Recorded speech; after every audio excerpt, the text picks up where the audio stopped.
Мама, мама, купи мне покемона. У нас дома уже есть покемоны. А можно еще? Нет, маленькая жирная жопа. Для всех в мире стало шоком, как игра от никому неизвестных разработчиков, без бюджета, без умения разрабатывать игры, с одной единственной идеей смогла стать второй игрой по онлайну за все время существования Стима. Да я сам в шоке, в какой пещере находились все, кто удивляется популярности Palworld. Когда такого не было, и вот опять. При том, что это уже третья игра от этих разработчиков в раннем доступе. И тут проблема даже не в том, что их игры навсегда остаются в раннем доступе, а то, что по словам Pocket Pair, они за 3 игры до сих пор не умеют делать игры. Я видел, на что ты способен. Тебе нужно просто поверить в себя. Вообще-то я кассир.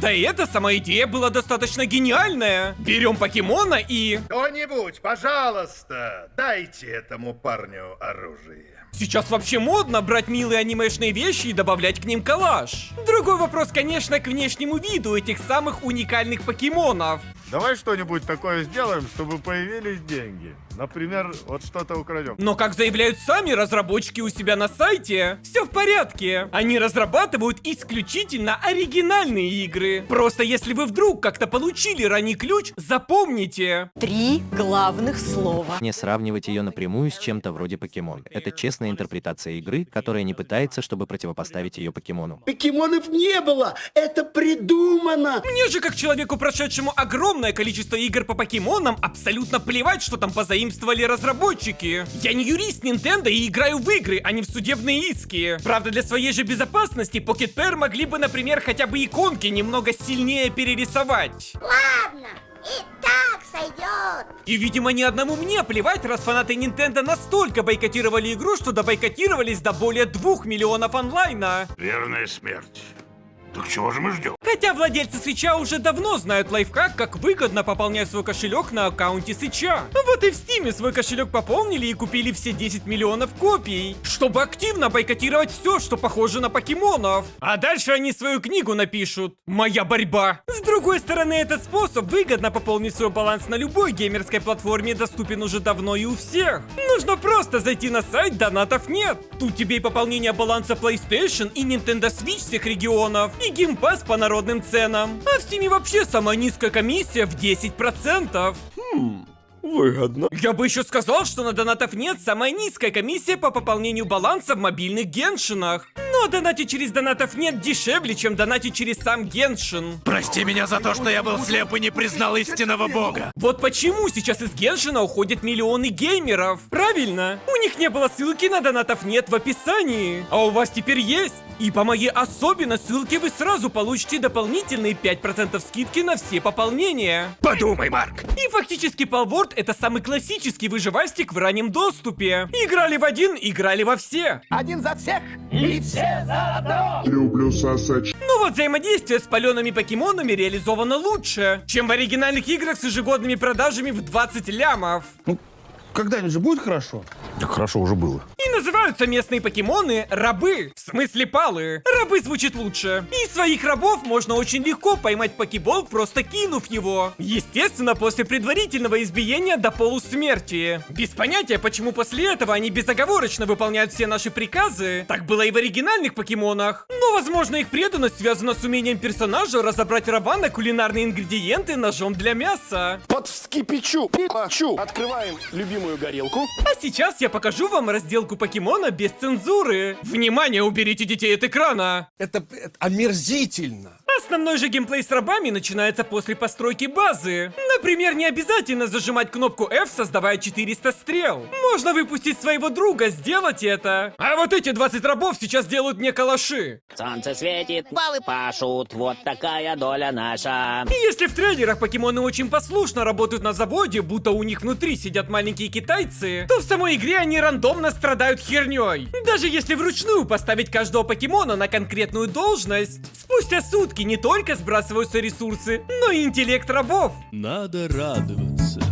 не надо напрягаться. Но в основном рабы будут страдать от депрессии, перелома ноги, язвы желудка, ну или умрут от атаки врагов на базу. Командир контужен. Критическое повреждение заряжающий контужен. Благо Благо воскрешаются за 10 минут. Я был рабом, пока не умер, а после возродился рабом. Примерно в этот момент игра дает ответ, зачем нужно ловить каждого покемона по 10 штук. И нет, не только чтобы получить максимум опыта с каждого вида. Я думаю, тут такая же ситуация, когда мужик женится на женщине с 3 детьми. Дешевая рабочая сила. Но больше всего бесит, когда поставил на крафт все печки, станки и спустя пару часов возвращайся на базу. Цели вы добились? Нет. В идеале, конечно, еще не забывать заполнять рабам кормушку. Время кушать. Погнали. Для особых ценителей селекционного разведения животных, покемонов можно спаривать, как и в оригинальных играх. Здесь даже особенный фури-покемон есть. Готовы спать со всем, что движется. Мы, кстати, тоже движемся. Чмок. Гоша, вставай.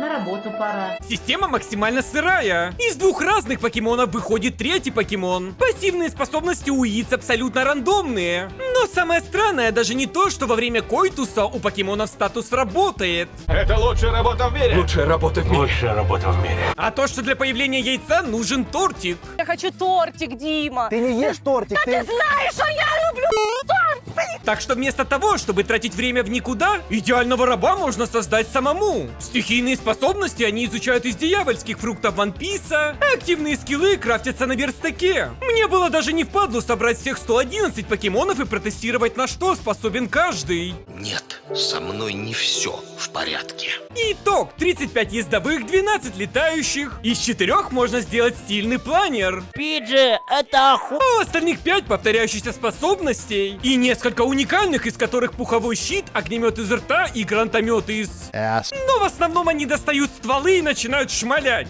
Не то чтобы разработчики сами придумали соединить огнестрелы покемонов. Эта часть лора всегда была у покемонов. Но теперь мы знаем, как это играется.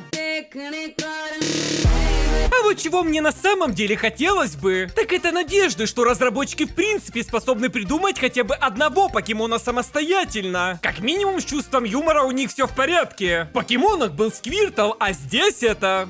А еще в Палворд нет эволюции, хотя сами эволюционные формы есть. А из всего оригинального разнообразия каменных, железных, призрачных покемонов, в Палворд есть только те, кого можно застрелить калашом.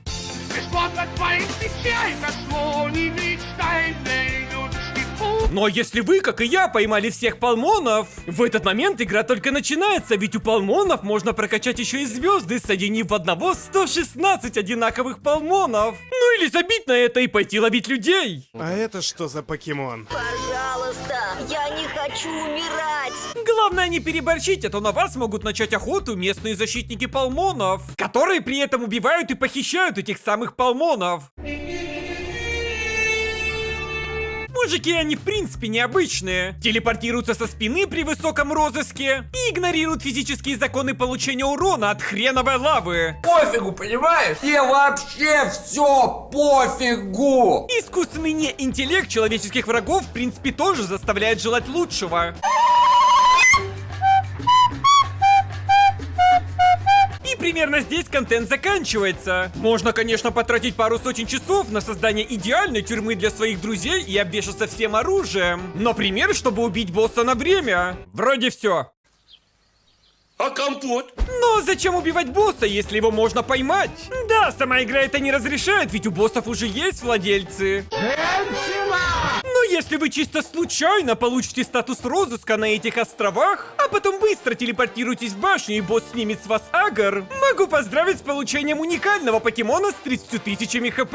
You're my friend now. К сожалению, вместе с боссом в комплекте идет тянка, но проблема эта легко решаемая. Внимание! Возрастное ограничение 18+. И подобных лайфхачков здесь больше, чем вкладок с обучением. Нельзя просто изучить все лайфхачки. Нужно стать лайфхачиком. Если обычный игрок будет сражаться одним покемоном, то тот, кто прочитал описание ошейника, знает, что он дает возможность использовать одновременно 5 покемонов. Умение читать в этой игре вознаграждается. Это буквы? Это знать надо! Главная проблема игры с нехваткой металла решается тоже элементарно. И все игроки уже давно построили себе вторую базу на этой скале. Но знали ли они о преимуществах кабанчика над киркой? После первого удара кабан уже был не рад, что случайно забрел на эту ферму. Главная проблема игроков из оригинальных покемонов в Палворде — они пытаются летать в этой игре на покемонах. Нормальные же игроки Палворд летают на покеболах.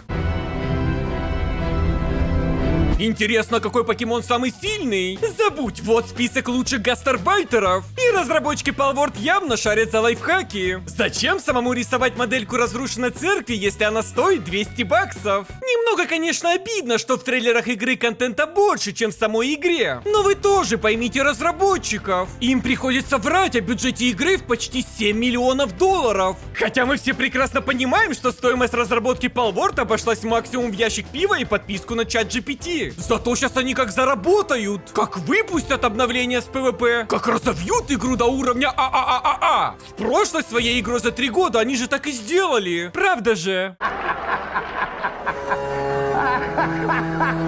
Но в целом я вижу великое будущее у Palworld. В суде с Nintendo. И тут вопрос даже не в том, был плагиат или не был. Вообще был. Но Nintendo выигрывали и более нелепые суды ради пару сотен тысяч долларов. Я во сне и наяву думаю только об одном, о деньгах. Пока они у меня есть, проклятие и другие люди меня не волнуют. А тут еще и сами разработчики Palworld работают буквально в паре станций метро от главного офиса Nintendo. Могу только представить, что сейчас происходит в этом самом офисе Nintendo. Ебать надо! Вот этими маленькими азиатскими ручками ебать! А если вы поставили лайк, то вы посмотрели это видео до конца. И спасибо всем, кто подписан на Boosty и Patreon. Спустя 60 тысяч лайков я даже выпущу новое видео. Эти два фактора никак не связаны, но спасибо. Да и видео практически готово, если бы я не пропал на неделю в этих покемонах. Ну а если вдруг разработчики напишут печальный пост о закрытии игры со ссылкой на их новый проект в раннем доступе, то помните. Я знал, что это когда-то произойдет. Об этом событии писал известный прорицатель Амстердамус.